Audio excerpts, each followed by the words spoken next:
Qual é o tema do acampamento? O que significa isso?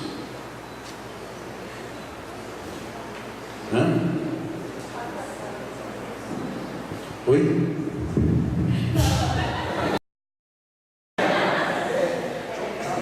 Eu não vou bater em você, eu quero que você fale.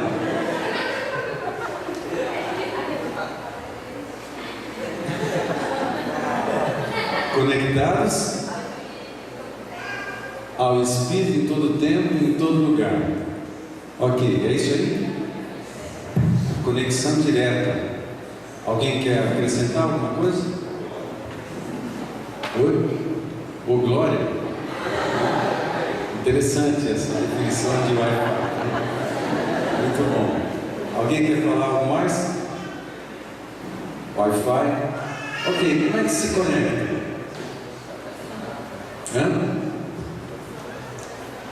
Pela oração, pela música,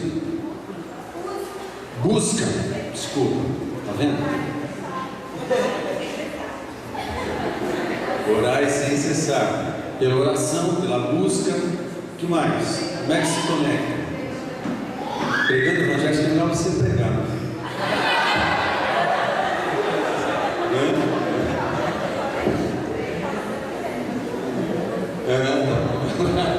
A próxima preletora não para de falar um segundo. Mas dança também, que eu vi. Dança. Mais ou menos. Não, dança legal. E aí, o que mais? Como é que se conecta? Oi? Tendo tempo com Deus. Tá. O que mais? Intimidade. Assim que se conecta com intimidade. Intimidade talvez seja o resultado de uma longa conexão, né? Você pode continuar falando. Não precisa. Eu sei que você está se segurando assim, mas só porque eu falei você ficou intimidado. Pode. Tá vendo como eu ia falar? Adoração, perfeito. Adoração é um lance muito legal nessa conexão. É quando o sinal está lá em cima, né? Na adoração, o sinal da conexão está alta, está pressão de cima para baixo, pressão de baixo para cima. Aí rola uma adoração punk, né? E aí, o que mais? Punk, vocês usam essa gíria? Tem gíria que eu uso, vocês não usam mais. Eu pensei, que cara careta. Mas tudo bem, tenham paciência comigo, tá? Minhas gírias são antigas, né? Que são iguais às do Kiko.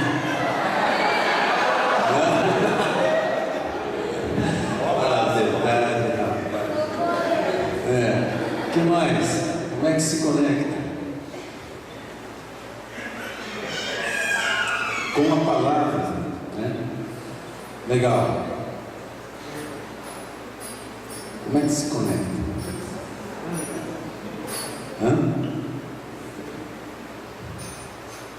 Como é que se conecta, né? Alô? Entendi. Pelo sangue, ou estamos chegando lá, estamos nos aproximando.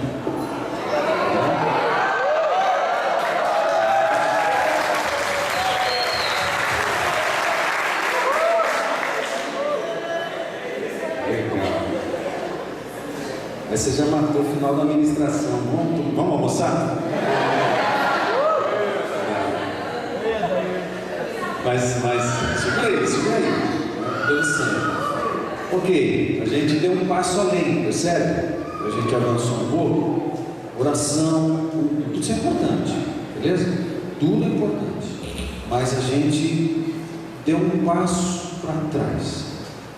Fomos além, indo para trás, indo mais fundo. Ok? O que mais? Segue aí nessa fé. Oi? Pela cruz. Essa é a administração de domingo. Você já acabou com tudo nas minhas administrações. Vamos entrar. O que mais? Como é que se conecta? O Jesus. Já é o culto do domingo à noite, né? Da Páscoa. Não pode falar, pode.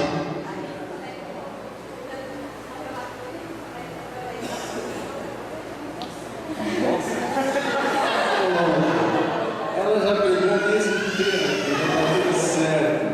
Pela cruz, ela diz, pela cruz nós nos conectamos ao Senhor por causa de Jesus, da sua morte vicária e substitutiva. Amém? Manja vicária? Sabe o que é vicária? Substitutiva, remidora, libertadora, salvífica.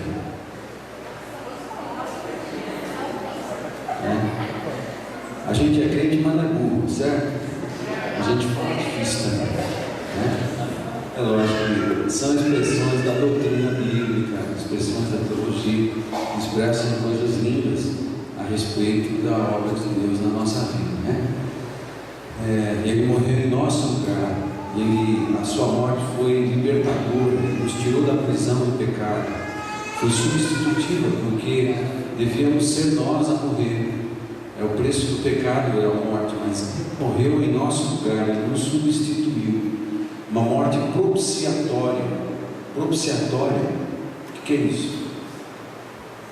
Ele fez a propiciação pelos nossos pecados, de João, o apóstolo João, lá numa de suas epístolas. O que é a propiciação?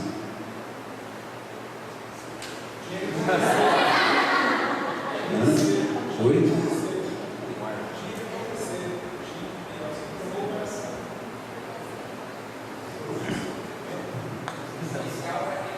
Mas nessa veia aí, oi.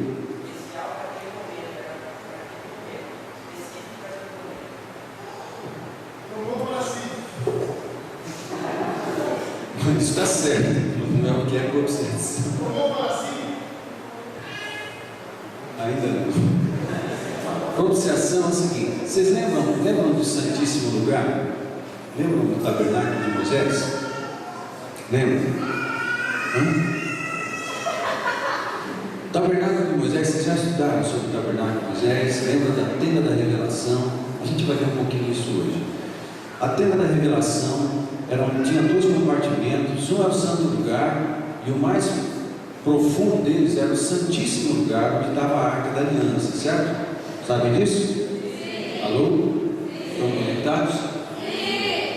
Aí, a arca da aliança era uma peça linda, com a base de madeira de acácia, né? A acácia era uma madeira dura, incorruptível, madeira do deserto, cheia de nós, feia. Ela representa, mas não tinha cupim, ela era tão dura que o cupim não podia comer a madeira da acácia. E ela era muito dura e resistente mesmo, própria do deserto. E ela simboliza a pessoa de Jesus quanto a sua incorruptibilidade. Olha que palavra. Incorruptibilidade. Já falou essa palavra uma vez na vida? Fala comigo. Incorruptibilidade. É legal falar essa palavra? Eu gosto de falar essa palavra. Incorruptibilidade. Ele é incorruptível, não tem pecado, é puro, absolutamente puro. A madeira não podia ser contaminada, assim é Jesus. Puro, absolutamente puro. Não pode ser contaminado pela lepra quando toca um leproso. Não pode ser contaminado pela enfermidade quando toca um doente. Não pode ser contaminado pelo pecado quando abraça um pecador. Não é contaminado pela rejeição, mesmo quando é cuspido na cara. Ele é incorruptível. Assim é a madeira da acácia. E a base da arca da aliança é feita dessa madeira, mas toda coberta de ouro. Mas a arca, ela ficava guardada dentro de um compartimento dentro do Santíssimo Lugar, que era uma caixa. E essa caixa tinha uma tampa. Essa tampa era chamada da tampa do propiciatório. Lembram disso? Vocês já estudaram? Tampa do propiciatório. Por que isso? Porque era assim: uma vez por ano o sacerdote, o sumo sacerdote, entrava nesse ambiente para fazer, uma vez por ano só, expiação pelos pecados do povo. Ele entrava nesse ambiente com uma porção de sangue na mão.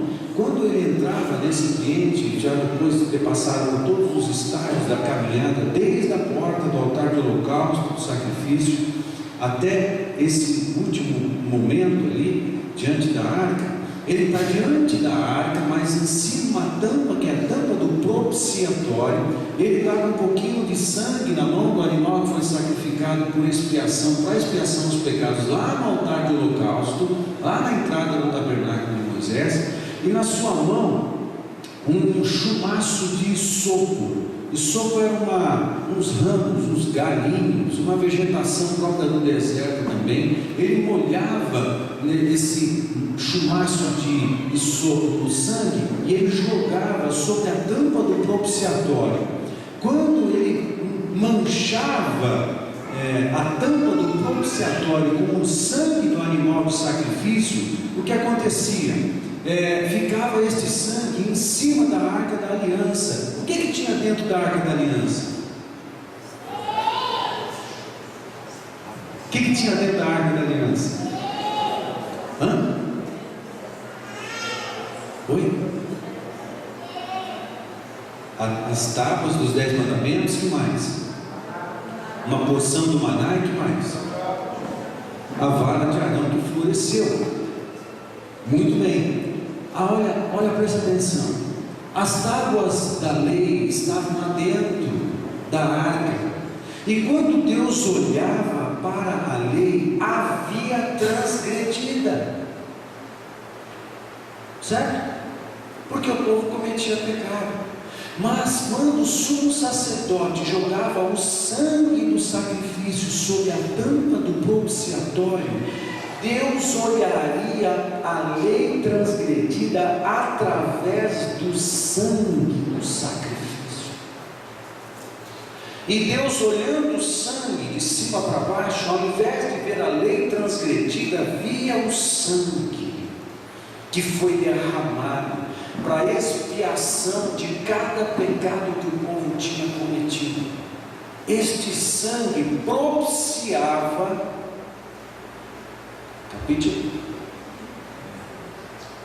capítulo, understand? Compreende, irmão? Este sangue propiciava a reconciliação com o Pai, a reconexão, propiciava a comunhão com o Pai novamente. A tampa da propiciação. Daí João vem e fala: Ele é a nossa propiciação. É por Ele e pelo seu sangue foi-nos propiciado a possibilidade de nos reconciliarmos com Deus. Amém? Daí Ele é a propiciação. Vamos falar de novo: incorruptibilidade.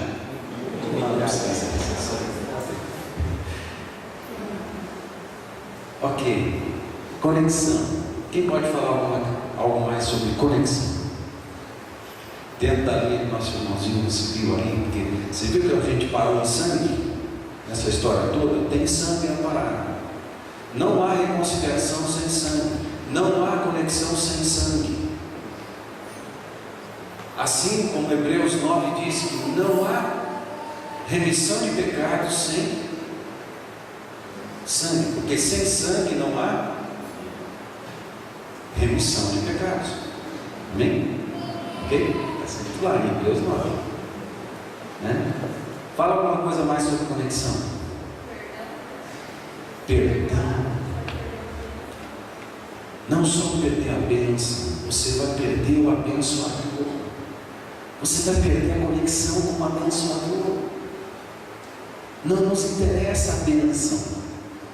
A bênção é extra.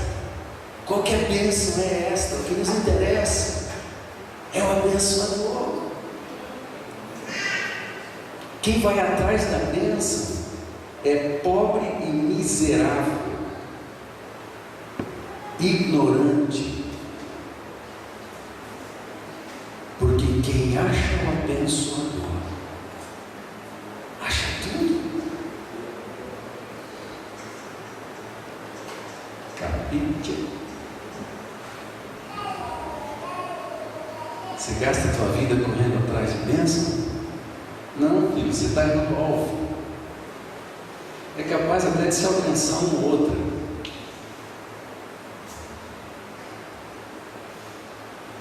Mas não é isso. Hoje a gente vai falar um pouquinho nessa linha aí sobre quando começa a conexão, quando a nossa conexão com o Pai é restaurada. Hoje à noite a gente vai falar sobre um outro detalhe. Hoje a gente vai falar sobre o altar do holocausto. À noite a gente vai falar sobre o altar de incenso. A gente vai usar figuras do tabernáculo de Moisés. E amanhã de manhã a gente vai pensar um pouco e fazer uma viagem, tentar fazer uma viagem junto com Jesus, para ver como Ele se conectou conosco na nossa humanidade. Nós precisamos nos reconectar com Ele, da conexão que foi perdida lá no Éden, mas isso só é possível porque Deus tomou as ações de querer se conectar conosco de novo. E a gente vai ver como isso aconteceu na encarnação. A viagem da encarnação, da eternidade até o tempo, do sobrenatural até o natural, do infinito até o temporal, do supremo e sublime até o limitado, do Senhor da glória até servo, Deus Criador de todas as coisas, até a sua humanidade, feito homem, feito servo, feito escravo, feito Cordeiro de Deus, feito sacrifício. Mas isso vai ser só amanhã de manhã. Amém? Hoje de manhã, altar de holocausto. Vamos pensar então sobre o holocausto. Como é que a nossa conexão acontece com o Senhor? Deixa eu fazer uma afirmação para a gente continuar. Pode projetar o primeiro texto, Renato. Está ruim, né? Está meio claro. Vocês conseguem ler? Dá para ler? Tá? A gente vai olhar alguns textos. Acho que melhorou um pouco. A gente vai ler alguns textos na Bíblia que fala sobre altar. A gente vai observar algumas coisas bem legais nessa caminhada. Mas antes, deixa eu fazer uma afirmação. Presta atenção na afirmação que eu vou fazer. Ela é importante.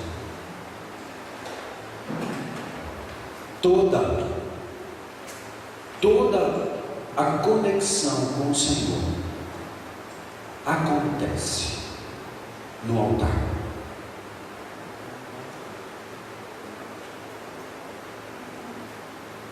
Vou fazer outra afirmação.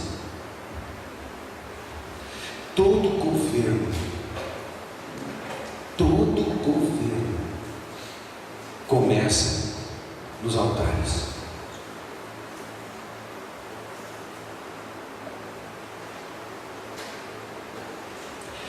Toda potestade e todo principado é estabelecido no mundo espiritual a partir de altares.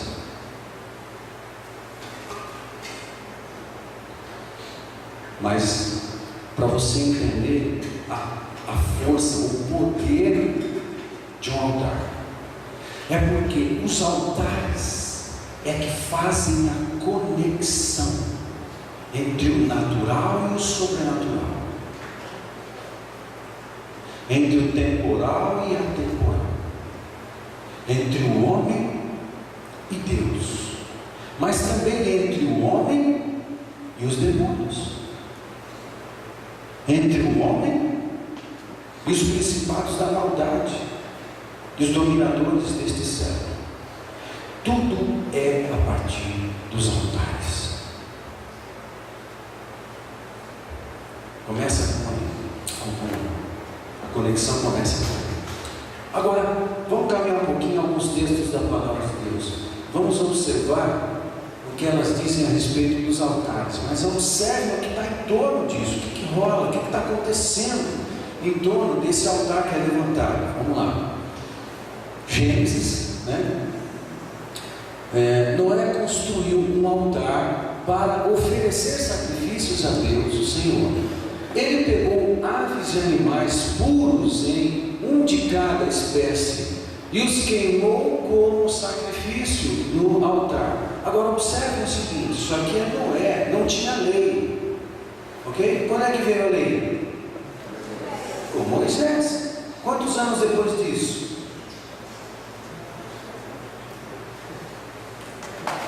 Aí é demais, né? Pensa que Noé está existindo 500, 600 anos antes de Abraão. Antes. Sabe que provavelmente Abraão, ou o pai de Abraão, tivesse conhecido Noé. Se ele tivesse morrido já, a cronologia nunca é exata. Você vê que os quadros cronológicos eles são diferentes uns dos outros, quando você estuda, né? Mas não tem muita diferença. Se Noé já tivesse morto, os seus filhos Sem, Cão e Jafé eram contemporâneos de Abraão. Interessante isso. Ou seja, a humanidade, quando Abraão foi chamado para andar com Deus, em Gênesis capítulo 12, a humanidade tinha recomeçado há uns 500, 600 anos atrás. Abraão está a 2000 anos da cruz. Mais ou menos 500 anos depois de Abraão, é que o povo está no Egito, e Moisés está sendo usado por Deus como libertador. Entre 500 e 600 anos, levando em conta as diferenças nos quadros cronológicos. Então, isso aí está a uns 1000 anos, pelo menos, de Moisés. 1000 anos de Moisés, 1000 anos antes das tábuas da lei e tudo aquilo que Moisés ouviu de Deus para registrar, ok? Mas assim, Noé levanta um altar, porque esse negócio de altar não é uma exigência legal própria do Pentateuco, própria da lei. O altar é um princípio espiritual que Deus estabeleceu desde o Éden, porque com o pecado de Adão, ele sacrifica um animal. O lance do derramamento de sangue, do sacrifício de animal, já acontece desde o Éden. E Noé sabia dessas coisas simplesmente porque Deus revelou isso aos seus filhos, revelou isso à humanidade, ou àqueles que o buscavam. Na época de Noé, parece que só ele. E Noé sabia disso. Interessante. Quem que ensinou Noé a respeito da necessidade de levantar um altar, uma vez que não havia nada escrito a respeito disso? O próprio Senhor, porque são assim as coisas no mundo espiritual. Deus ensinou isso desde o Éden. E ele levanta o altar e coloca animais puros nesse altar. E olha o que acontece no verso 21. Olha, presta atenção à consequência. O que rolou isso? O que provocou essa oferta de sacrifício no altar por parte da oferta de Noé? O cheiro dos sacrifícios agradou ao Senhor. E ele pensou assim: nunca mais vou amaldiçoar a terra por causa da humanidade, pois eu sei que desde a sua juventude as pessoas só pensam em coisas más. Também nunca mais destruirei todos os seres vivos, como fiz desta vez. Enquanto o mundo existir, sempre haverá semeadura e colheita, frio e calor, verão e inverno, dia e noite. O que aconteceu a partir deste altar e dessa oferta que isso provocou em Deus? Percebe? Uma oferta e um altar provocou em Deus uma reação, provocou em Deus uma ação, uma atitude e uma bênção e uma aliança para com a humanidade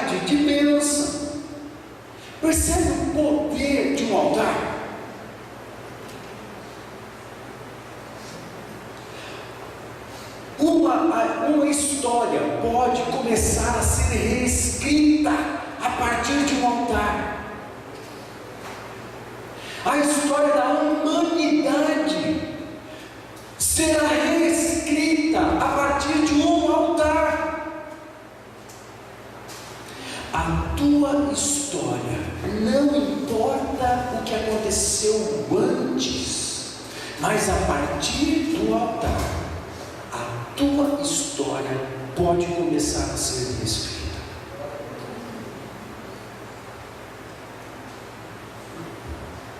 Percebe o poder disso?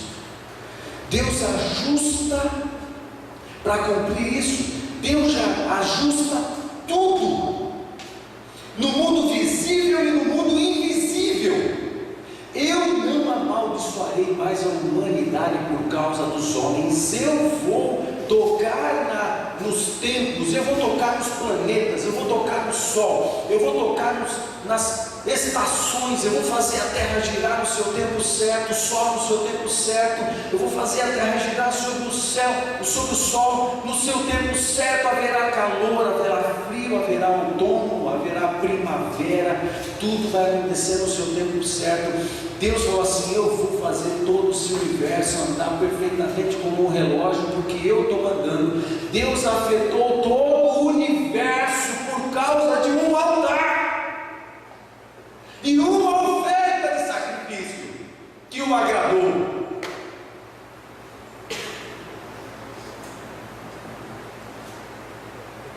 O que é que não pode acontecer com a tua vida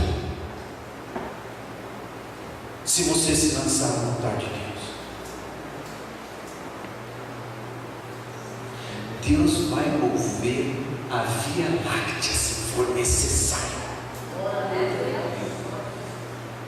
Deus vai mover o macro e vai mover o micro. O que é infinitamente grande e o que é infinitamente pequeno. Deus vai mover as suas moléculas, vai mover o átomo. Deus vai mover o núcleo do átomo, um pequeno quartinho, e se dividir o núcleo do átomo em bilhões de outras pequenas partículas. Deus vai mover cada uma delas para o propósito da sua vontade na sua vida, se você estiver no altar.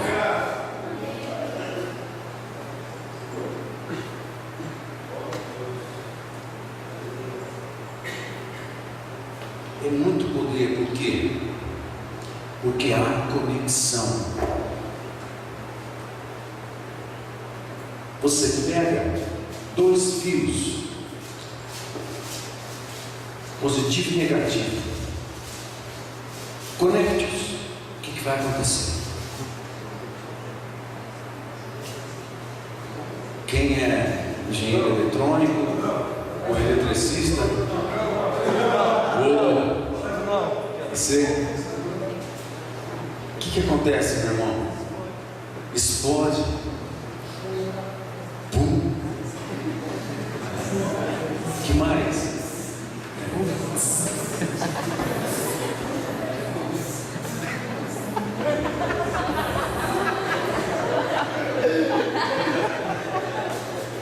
Eu boiei, não entendi.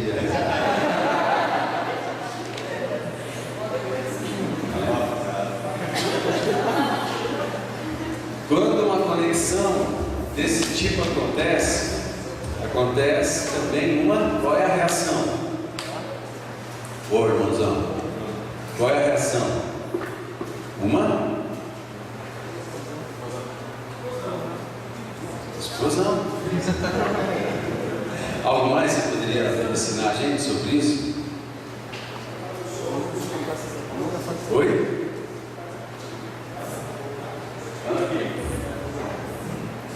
Fala aqui.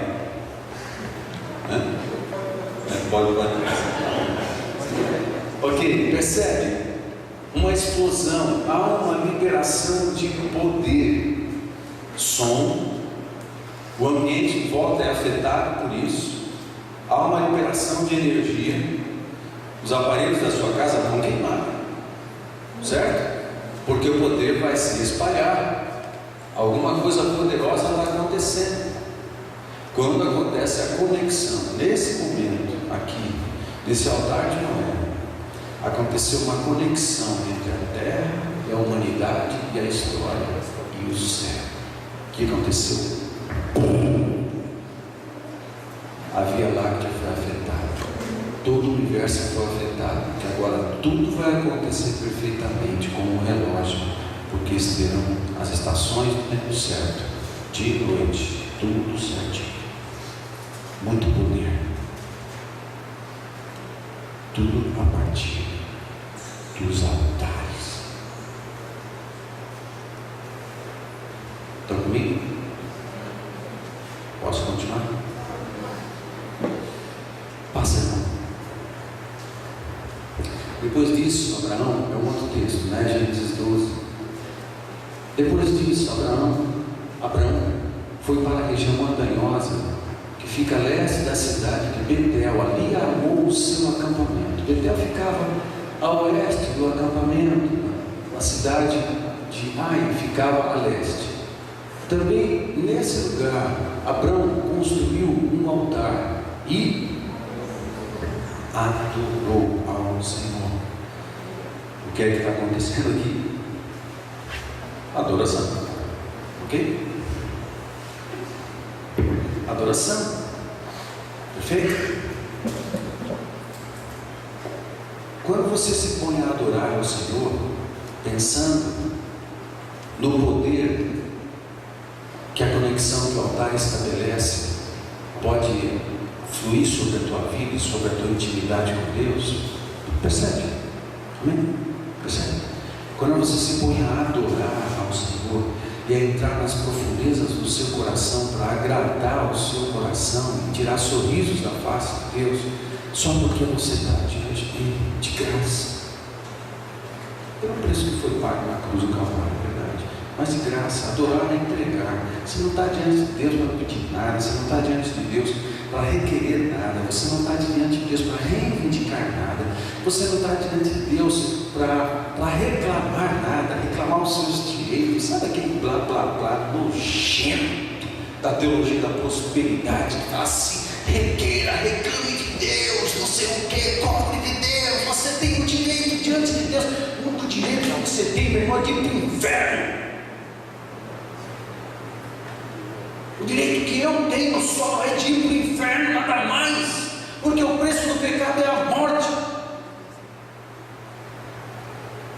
Quando a gente fala de comunhão com Deus, a gente não está falando de direito, a gente está falando de graça, a gente está falando de misericórdia. Deus vai ter que nada, meu. Você é bem paulistano, né? Aí, meu, Deus não vai ter que nada. Abaixa a sua bola. Tenha temor. Quem adora, perto de Deus, com o coração voltado a entregar-se, já com consciência de que é pela graça e pelo amor que você está ali, e não é torrado na sua presença, consumido na sua presença, porque Deus é fogo consumidor. Aliás, eu acho interessante quando a gente prega, a gente canta: Senhor, vem com fogo, fogo, fogo, fogo, fogo, fogo, fogo. Batiza-nos com fogo. Eu canto isso, ok? Não está nada errado eu falar assim, beleza? Não tem nada errado nisso. Nós todos fazemos isso. Mas cuidado, porque pode haver um conceito errado sobre você, porque desde Gênesis até Apocalipse, toda vez que a Bíblia fala de fogo e usa o fogo como um símbolo, uma comparação a uma verdade bíblica, o fogo é comparado a poder consumidor que destrói. Não, mas em Mateus capítulo 3 está falando que ele vos batizará com o Espírito e com o fogo, exatamente, com o Espírito que diz respeito à presença de Jesus na igreja, que diz respeito à fluência da sua presença e dos seus dons, diz respeito a poder, mas quando fala batismo com o Espírito e com fogo é consumidor, com fogo é purificação, com fogo é destruição, E para você andar com Deus, você tem que entender: você será destruído.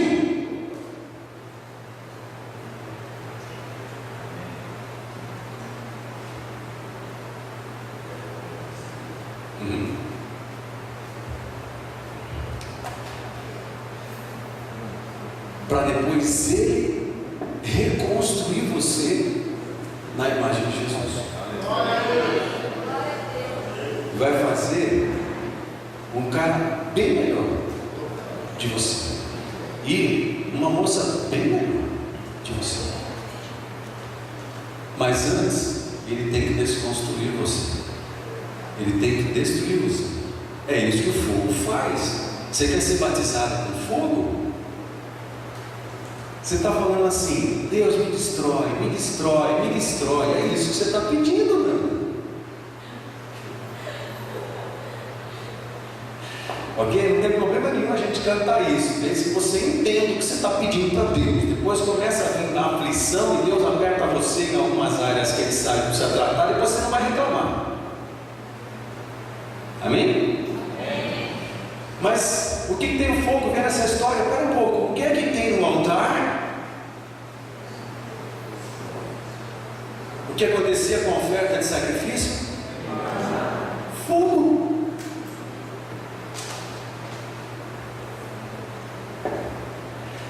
Quando você se colocar no altar de Deus, poderes vão se mover em prol da vontade de Deus e a teu benefício, mas também há fogo que vai consumir carnalidade na tua vida, vai destruir ego, vai destruir orgulho, vai destruir vaidade, vai destruir autojustificação, vai destruir traumas, vai destruir coisas na tua vida relacionadas ao pecado. Tudo isso precisa ser destruído, porque diz respeito ao velho homem. Tem que ter fogo, tem que ter purificação. Estar no altar de Deus, amado, é você estar debaixo do fogo de Deus permanentemente. É assim que é a vida cristã. E não pense que eu sou adepto da teologia da pobreza ou da teologia da miséria. Pelo contrário, eu creio que ninguém é mais feliz nessa terra do que os filhos de Deus, porque já somos mais do que vencedores. Sabe por quê?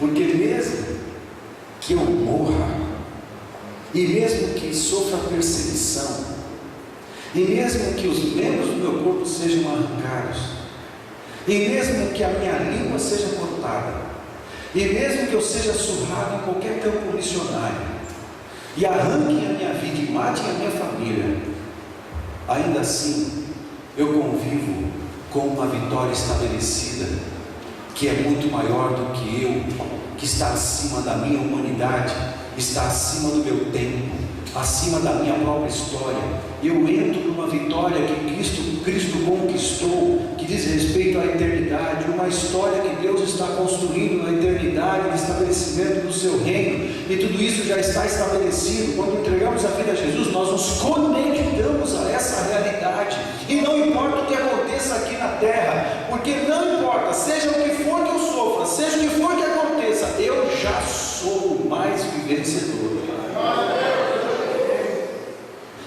Percebeu que essa maneira de pensar o texto de Romanos capítulo 8 não é nada triunfalista? Percebeu? Eu posso, faço, não sei o que, a gente consegue, porque nós somos mais do que vencedores em Cristo Jesus.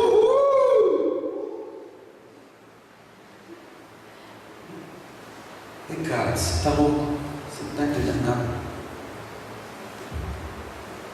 Deus não está bem dizendo isso. Agora também é verdade que se você quer uma super vitória, você terá uma super guerra. Amém? Não tem a ver? Você quer ser mais do que vitorioso? Então você vai ter muito mais do que uma simples guerra, uma simples luta. um simples conflito. Não é lógico?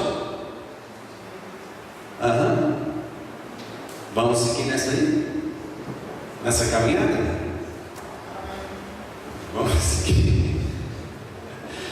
No altar é lugar de morte, a coisa está estreitando, não está? Não está estreitando o negócio? Amém. Mas é para estreitar mesmo, até que você seja consumido. Eu quero saber quem é que vai aceitar o apelo que eu vou fazer com essa mensagem. Mas não vai ficar só nisso não, vai piorar.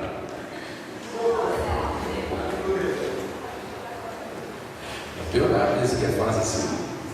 Só ser teu rabo, consumido, explosão, né? Isso aí, arrancar membros do seu corpo, cortar a língua, né? Mas é qualquer um, todo mundo passa por isso. Cortar a língua. Falar os olhos. Isso é normal, isso é uma fichinha, E você ainda reclama, isso acontece, irmão. A gente está falando assim, no nosso país não acontece nada disso. Então a gente ouve isso, parece uma história de gibi. Não, filho, isso acontece hoje. E graças a Deus não é nossa cultura, mas isso acontece. É lá que os caras provam se é crente mesmo ou não. Tá? A hora que parar soldados na sua porta com uma arma na cabeça da tua mulher e dos teus filhos, como aconteceu com aquele pastor do Irã, né? E vai para a cadeia e tudo mais, aí que eu quero ser crente mesmo. Agora você vai ficar chateado porque o irmãozinho não me cumprimentou na igreja. Cresce, irmão. Dá vergonha na sua cara, para de encher o saco.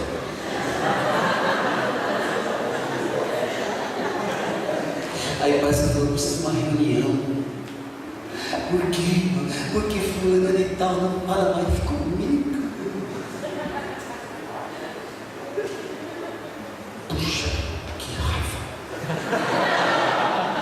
Pastor tem que ter paciência, né? Meu Deus. Fala, Deus.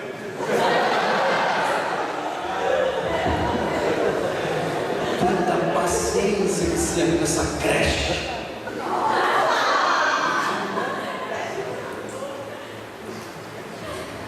Ai, gente, cresce. Cresce, pelo amor de Deus. Para de dar trabalho, faz alguma coisa desse tipo. O negócio é punk.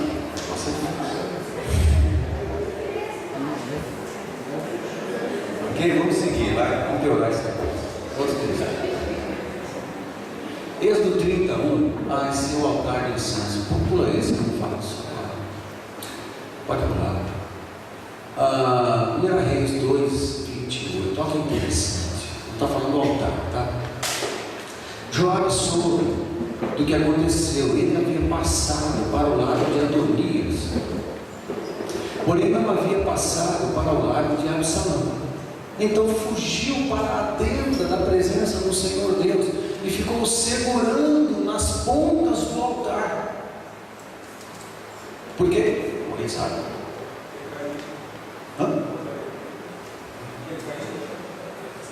Não. Essa parte é de usar, quando Davi estava trazendo a arca de Obed-Edom, para Jerusalém, depois da sua segunda unção e tal, estabelecendo. Quem está assistindo o rei Davi na Record, né? Aí a arca vem para a aliança, e Isaac toca e ele morre. É fulminado, mas não é isso aqui não. Isso aqui é uma outra situação. É bem depois. É bem depois de tudo isso. Por quê? Alguém sabe? Por quê? Pode falar.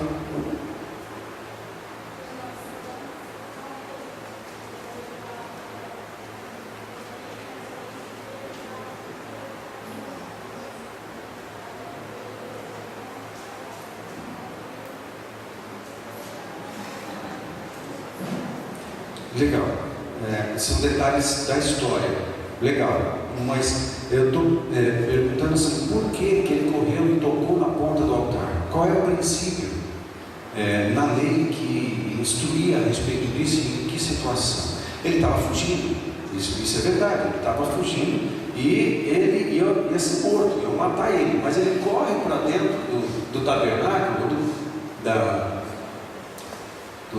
nesse caso, tabernáculo, ainda o templo não tinha sido construído, e ele toca na ponta do altar do holocausto. Por quê? Havia um princípio na lei de que, se um fugitivo, alguém que matou uma outra pessoa, devia ser morta também, esse fugiria. Se ele entrasse no tabernáculo ou no templo, o restaurante depois de construído, e tocasse na ponta do altar, ninguém poderia mexer com ele, porque aquela região do altar era como se fosse terra sagrada, ambiente sagrado, ambiente de refúgio. Lembra quando Deus mandou estabelecer cidades de refúgio? Ok? Eram cidades de campo neutro. Quando alguém estava jurado de morte, ou porque tinha cometido pecado e seria morto por causa desse pecado, ele corria para essa cidade de refúgio para que aguardasse julgamento, ou de alguma forma tentasse ser absolvido dessa pena fazendo alguma coisa, eu não sei. Mas lá era um campo sagrado, ninguém poderia tocar nele. A ideia é a mesma, só que aqui o campo sagrado, o ambiente de refúgio é o altar.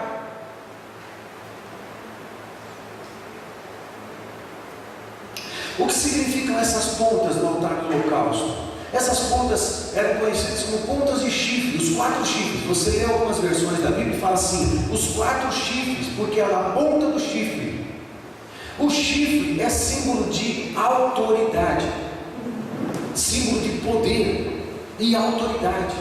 Você lembra em Zacarias, por exemplo, nos primeiros capítulos, capítulo 1, capítulo 2, quando fala que Israel estava sendo oprimida pelos seus inimigos, e era como que um chifre batesse a cabeça de Israel, e Israel inclinasse a sua cabeça e se curvasse. Um chifre estava batendo a cabeça de Israel. Qual é o simbolismo que o profeta está usando ali? Está falando que os inimigos estavam exercendo autoridade sobre Israel e batendo na sua cabeça com poder e autoridade, inibindo Israel, humilhando Israel. Israel se curvava diante do exercício de poder e autoridade que o inimigo exercia sobre ele. Chifre simboliza poder e autoridade. Também, para continuar a história, também nesse texto acontece a profecia de que o homem do madeiro destruiria o poder do chifre dos inimigos do Senhor. É uma referência profética a Jesus no Calvário, o homem do madeiro. O homem do madeiro, o marceneiro. O marceneiro destruiria o chifre, ou seja, destruiria todos os poderes dos inimigos do povo de Deus.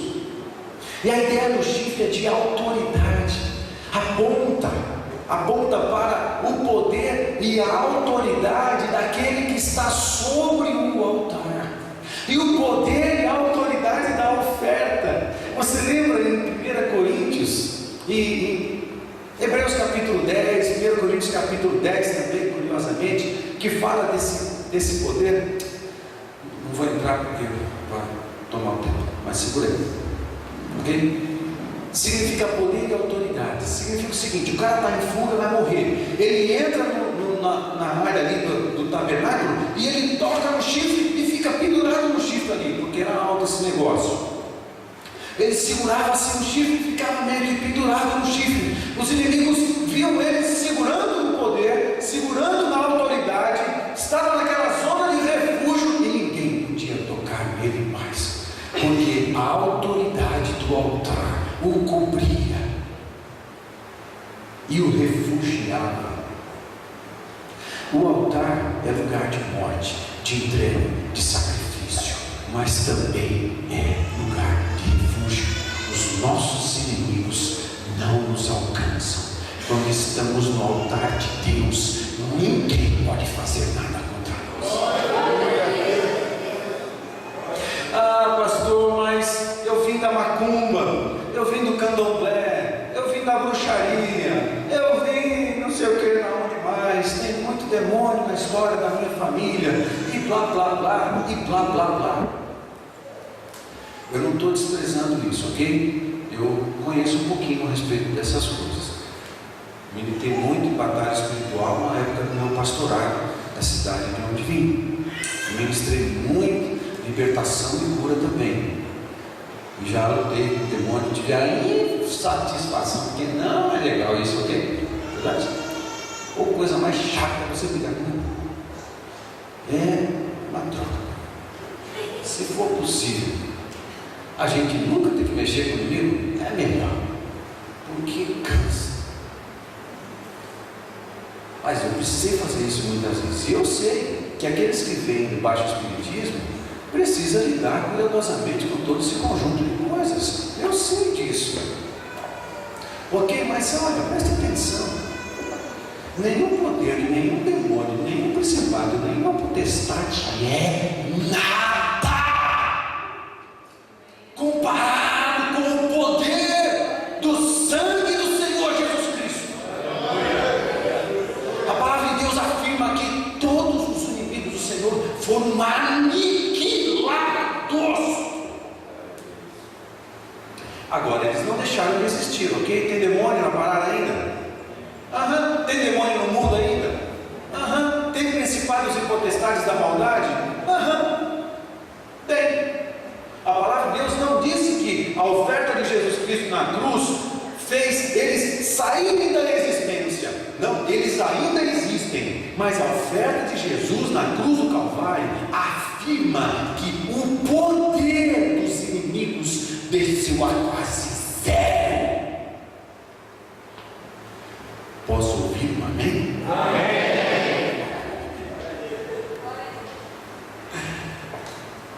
Eu nunca faço isso, mas agora fiquei com vontade. Não precisa ficar falando toda hora, tá? Tem que ser espontâneo. Com exceção agora.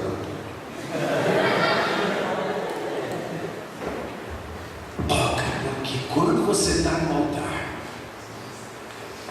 pode ser o tribufuto mais alto escalão. Quando tentar se aproximar de você, ver que você está no altar, ele vai. Está gravando isso? Não, eu vou falar o que eu estava pensando.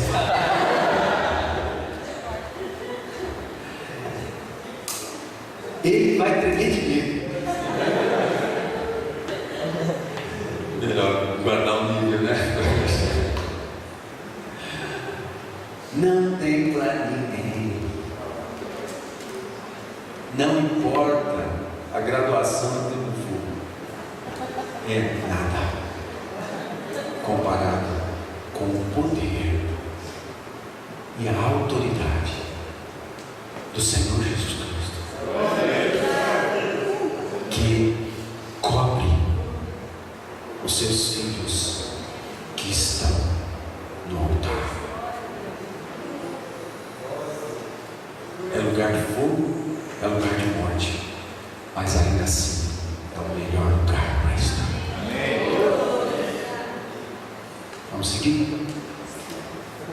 Só para você ter uma ideia, uma vez que a gente está usando figuras do tabernáculo de Moisés, e ainda assim isso são só figuras, ainda pertencentes à antiga aliança. O que a gente convive e o que a gente vive é melhor que tudo isso, porque isso aqui eram figuras, as ofertas eram de animais. Hoje nós convivemos com a essência, a verdade manifesta e encarnada.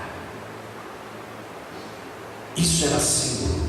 Hoje convivemos com a essência, que é Jesus Cristo já encarnado, única e suficiente oferta por todos nós, e o seu Espírito que em nós habita. Então assim é o tabernáculo, aqui é a porta da entrada, e esse altar aí é o altar de holocausto, ok? Aqueles carinhas de pé são os sacerdotes. Tinha pia e depois a tenda da revelação. Lá dentro da tenda da revelação, os dois compartimentos. O primeiro é o santo lugar e o segundo o santíssimo lugar. Dentro do santo lugar tem o segundo altar, que a gente vai ver hoje à noite. Mas acontece uma série de coisas ali que o sacerdote pratica dentro do santo lugar, que está associado com o altar de incenso, que é altar também. E o terceiro altar, que é o altar onde está a tampa do propiciatório, onde está a arca da aliança. São 3 altares, ok? Eu ia falar do terceiro altar no domingo de manhã, mas é domingo de Páscoa. Então, vou falar do caminho inverso que Jesus fez para se conectar conosco. Beleza? Pode ser. 1 Coríntios capítulo 10, de 18 a 20, fala assim: considerai Israel segundo a carne. Não é certo que aqueles que se alimentam dos sacrifícios não participam do altar? A palavra participar aqui não é apenas estar perto, mas é associar-se, é misturar a vida com a oferta. Que digam, pois, que o sacrifício ao ídolo é alguma coisa, ou que o próprio ídolo tem algum valor. Antes digo que as coisas que eles sacrificam a demônios, sacrificam a demônios e não a Deus. E eu não quero que vos torneis associados aos demônios. Ok, para você entender um pouco melhor, teria que ler o capítulo todo de 1 Coríntios 10. O que Paulo está falando com os amados ali é a respeito das ofertas, está falando da ceia do Senhor, está falando de uma confusão que eles estavam fazendo relacionado à ceia do Senhor e confundindo a ceia com a prática idólatra que eles tinham, ok? Então precisa ler um pouco mais. O que eu quero pensar aqui é uma coisa muito simples. Parece que no conjunto desse ensino, Paulo, ele fala de um princípio, e o princípio é que aquele que oferta no altar está vinculado com a oferta, e essa vinculação é também com o Espírito que está sobre o altar. É uma vinculação com o altar, mas com toda a realidade espiritual em torno do altar, seja ela Deus, seja ela demônio. E quando ele fala assim, aquele que sacrifica a demônios se associa, cria associação, casa, se faz sócio dos demônios, ou se faz sócio do Espírito que está sobre o altar, no caso de demônios. E Paulo fala assim: eu não quero que vocês fiquem sócios de demônios, porque se você vai ao altar, a tua vida se vincula com o Espírito que está acima do altar. O que importa para Paulo e para todos nós é o contrário, é o altar de Deus, porque quando eu estou no altar, a minha vida, a minha essência, o meu Espírito se vincula, se associa, casa, eu fico sócio do Espírito que está sobre o altar, nesse caso Deus. Amém? Então, estar no altar significa conexão em todos os níveis, conexão com o Espírito, conexão com a própria oferta. Nós nos misturamos a nossa vida, misturamos o nosso interior, misturamos a nossa essência, misturamos a nossa história, misturamos a nossa lembrança, misturamos a nossa mente, misturamos tudo em nós com tudo que é pertinente ao altar, a oferta e o próprio Espírito que está acima dele, no caso do nosso Pai. Quando você vai ao altar, você se faz um com Deus. Isso é melhor explicado e revelado quando a gente trata do terceiro altar no tabernáculo de Moisés, que está no Santíssimo Lugar, que é a Arca da Aliança. Quando a gente está ali, como sacerdotes de todos os santos, né? Somos sacerdotes que somos, segundo 1 Pedro capítulo 2, versos de 5 a 9, porque vivemos no sacerdócio de todos os santos, nós estamos presos aos limites da antiga aliança. Agora, na nova aliança em Cristo Jesus, todos nós somos sacerdotes, podemos acessar o Santíssimo Lugar, a presença de Deus a qualquer instante, em qualquer momento, ok? Quando a gente entra no ambiente da intimidade de Deus, que é próprio daquele ambiente do Santíssimo Lugar, é como somos um, é altar, ainda assim altar, porque tudo acontece a partir dos altares, onde devemos estar. Agora, não pense você que é um lugar físico, porque era um lugar físico na antiga aliança, mas hoje já não é mais um lugar físico. E com todo respeito, quando a gente fala assim, venham ao altar, venham ao altar, venham ao altar, se prostrem aqui, é uma figura estou dizendo que está certo, que está errado. É uma figura, venham pela fé. Isso é um exercício de fé. Fala assim, consagramos este ambiente como um altar. Então você pode vir à frente. Na real, isso aqui não é um altar. Isso aqui é um salão. Isso aqui não é um altar. Isso aqui é uma caixa de madeira. Ok? Isso não é. Onde está o fogo? Onde está o animal? Por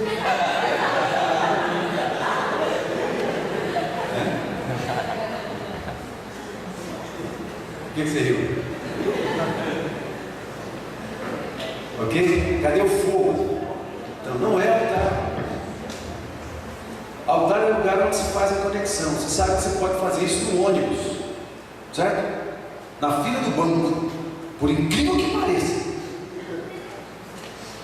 dá para você fazer isso na fila do banco. E não é um local. Oi? Dá e sobra. Você passa um bom tempo lá, né, em conexão com o papai na fila do banco. Percebe? Não é lugar físico. Agora, na nova aliança, parece que isso aconteceu dentro de nós. É uma questão interna, é uma questão do coração, é a questão do espírito. E o autor de Hebreus fala isso no capítulo 10, se referindo a profecias de Jeremias, de Ezequiel.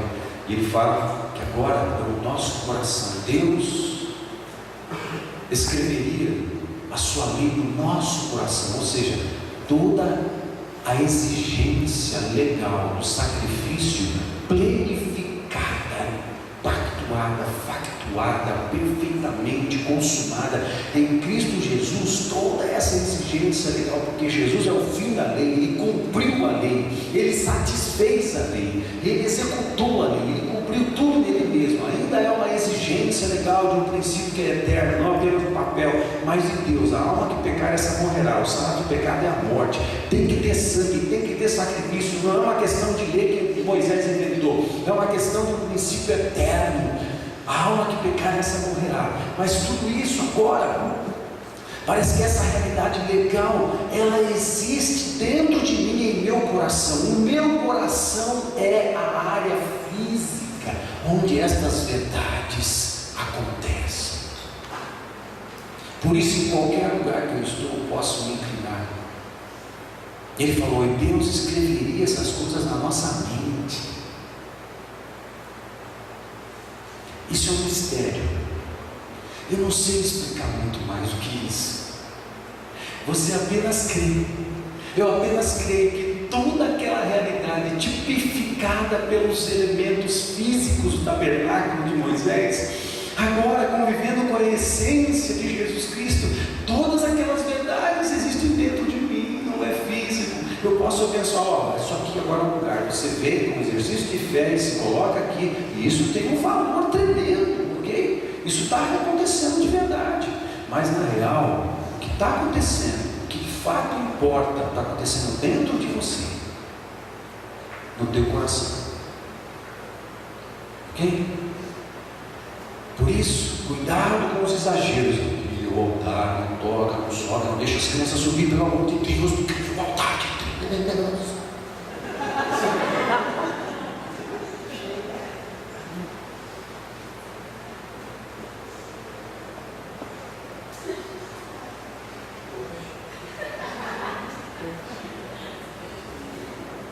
Todo respeito, é só maneira de crescimento.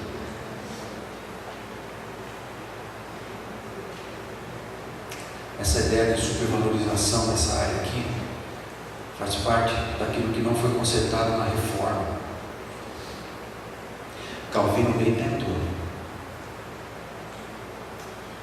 Ok? Calvino? Sabe Calvino? Sabe? Já ouviram falar? Calvino bem tentou resolver essas questões. Eu sou fã de Calvino. Eu não estou falando só para deixar vocês felizes. É porque eu sou de verdade. A reforma não conseguiu consertar um conceito clerical idólatra que pertencia à Igreja Católica. No primeiro século, Deus destruiu o templo 2 vezes para provar que agora o templo é gente, igreja é gente. Vós sois o templo do Espírito Santo. A igreja é gente, não é tijolo, nem parede, nem madeira. Para mostrar que isso é verdade, Deus destrói o templo na morte de Jesus na cruz. Aí eles reconstruíram. Para mostrar que tinha que destruir mesmo, ele é destruído segunda vez no primeiro século, no ano 70, através de uma investida romana do imperador Tito na cidade de Jerusalém, e destrói o templo definitivamente.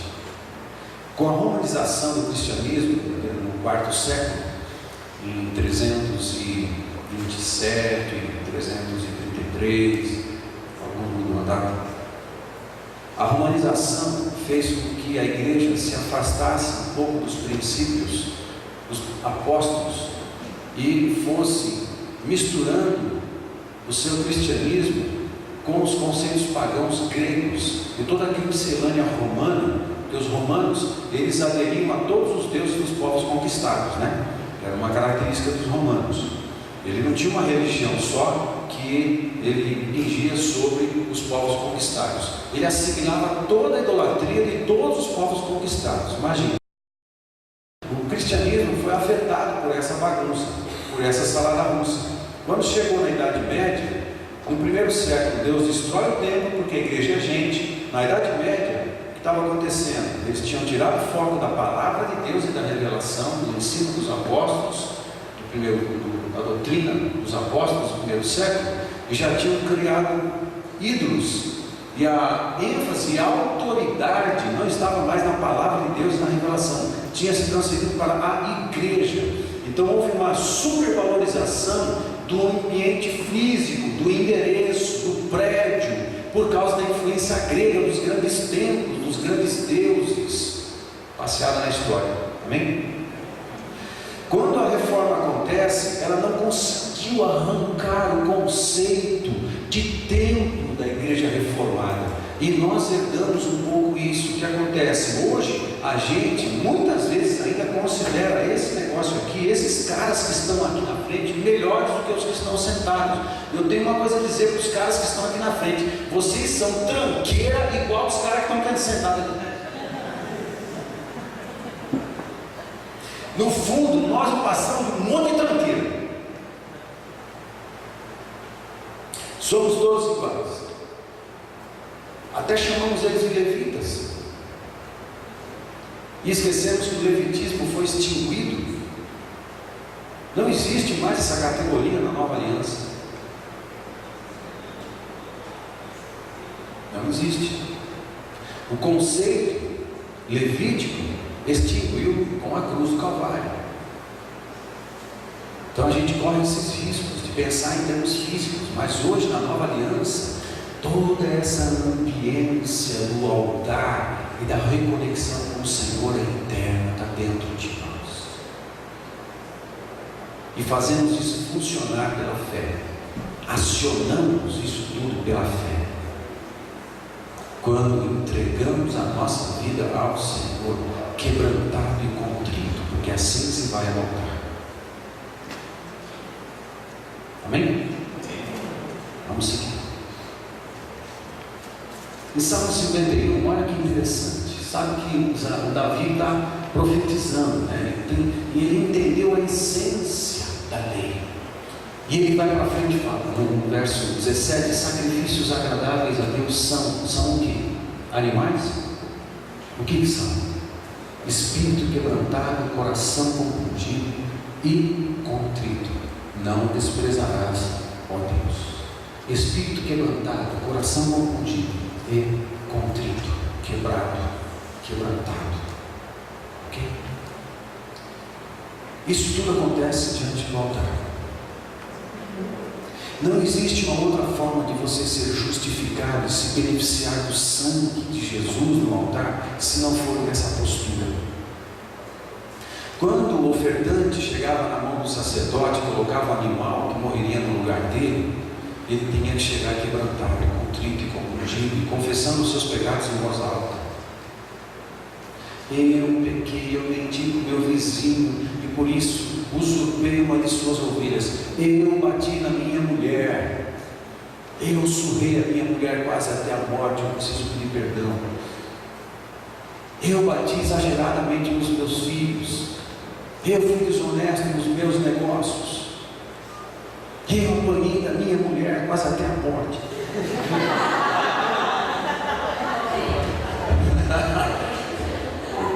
Você fala do outro lado, né? Você estava esperando eu falar alguma coisa, tá? Então, o cara tinha que confessar em voz alta lá os seus pecados. Isso era vergonha? Claro! Claro que é vergonhoso. Puxa, mas é tão chato. É chato mesmo. Mas pior é você ficar com o pecado dentro de você. O melhor é você confessar. Tem que pôr para fora. Mas eu vou me envergonhar. Vai. Vai. Daí você precisa estar na postura certa no altar de Deus. Contrito. Quebrantado. Compungido. Com consciência de que você é extremamente carente da graça perdoadora de Deus. Mas eu tenho um nome. Vai ser destruído. Mas eu tenho um prestígio, eu tenho uma fama. Vai ser destruído. Mas eu tenho uma faculdade, eu tenho um título, eu sou pastor. Vai ser destruído. Porque é isso que acontece no altar. Destruição. Fogo consumidor. Sabe quando começa a nossa conexão? Sabe onde é restaurada a nossa conexão? No altar.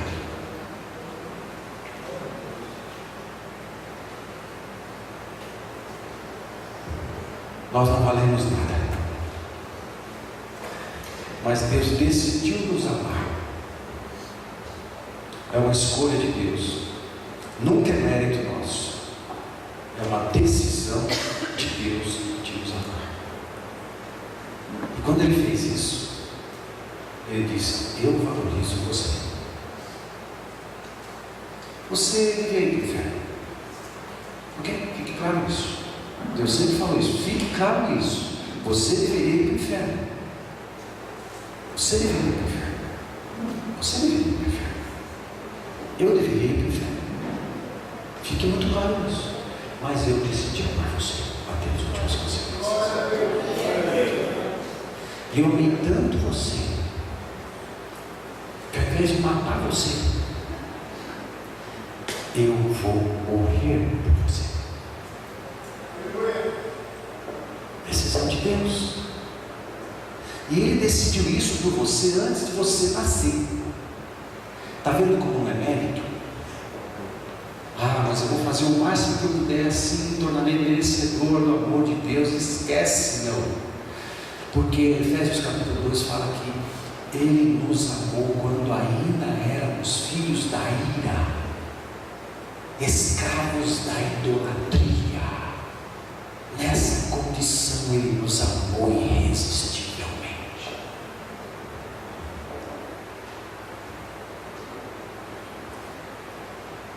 Por isso vale a pena se humilhar diante desse amor que veio primeiro a nós, dessa disposição de Deus de nos salvar, pagando um alto preço, indo até as últimas consequências.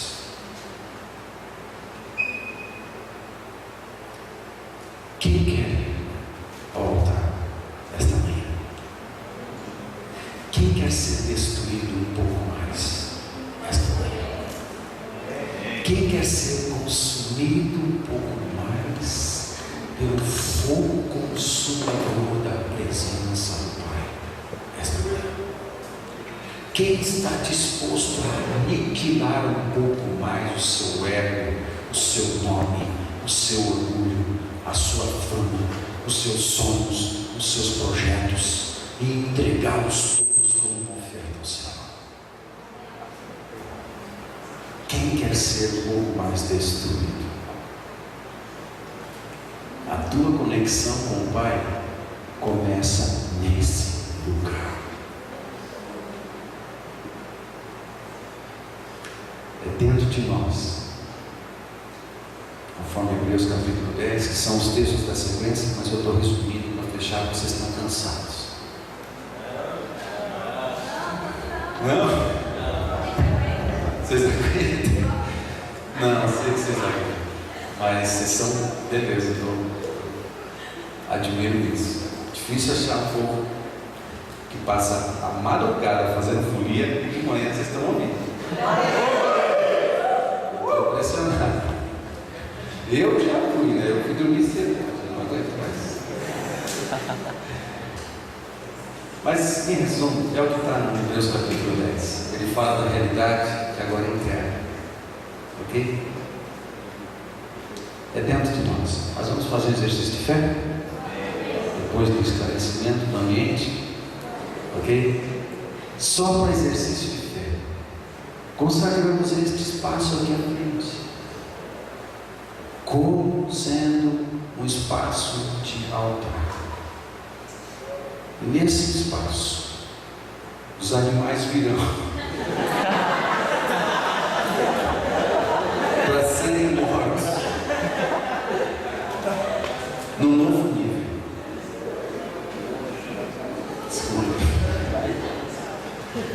Para serem aniquilados num novo nível, destruídos num novo nível, destruídos um pouco mais nesta vida, humilhados, confundidos, contritos, diante da oferta de perdão gratuita da parte de Deus a todos. Mas tem que ser volta. Ok? Quem quer morrer um pouco mais hoje?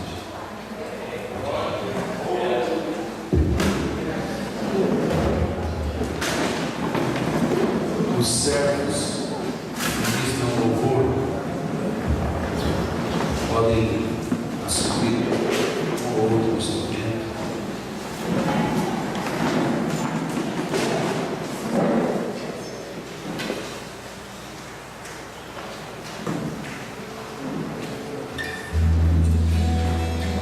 Sabe, tem uma coisa muito legal, eu acho muito legal. Em todos os momentos, mas em alguns especiais, começo de ministração, eu ministrador, me torno absolutamente incompetente. Nessa hora, por exemplo, eu sou absolutamente incompetente para tocar o seu coração. Não há o que eu possa fazer para te ajudar, porque sempre que estamos no altar, estamos sozinhos. Sempre tem duas pessoas no altar: aquele que está indo ao altar, que é a própria oferta, e o Deus que está acima do altar. Então, nessa hora, você é a oferta.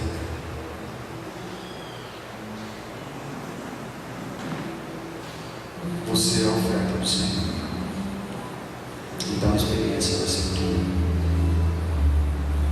O que tiver que acontecer no teu interior, o quebrantamento que precisar acontecer, a vergonha que precisar acontecer, o constrangimento que precisará acontecer no teu espírito, para que você voe um pouco mais hoje, acontecerá por causa da revelação daquele que está sobre o altar, Jesus, que foi a oferta por nós.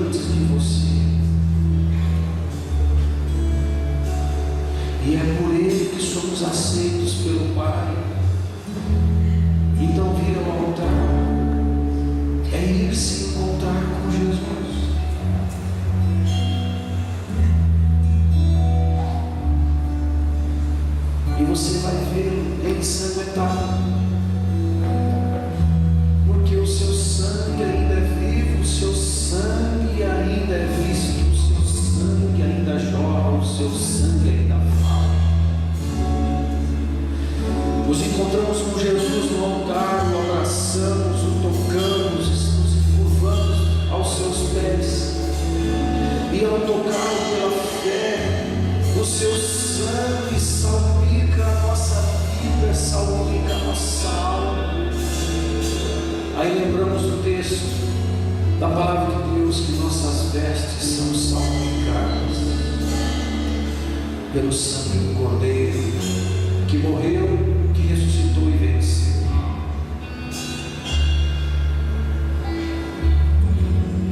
Encontre-se com Jesus no altar e deixe o Espírito Santo conduzir você nesse momento a respeito de qualquer coisa que você queira dizer, ou em silêncio deixar o teu Espírito comunicar algo a Ele, naqueles santos momentos que só nos comunicamos ao Pai com o Pai pelo Espírito, porque palavras não conseguem expressar a realidade do nosso coração. Então você simplesmente está na presença dEle, e pelo seu Espírito se comunica com o Pai. Ele entende você e você entende Ele. Eu vou silenciar, porque para que você tenha o seu momento com Jesus, morrendo um pouco mais,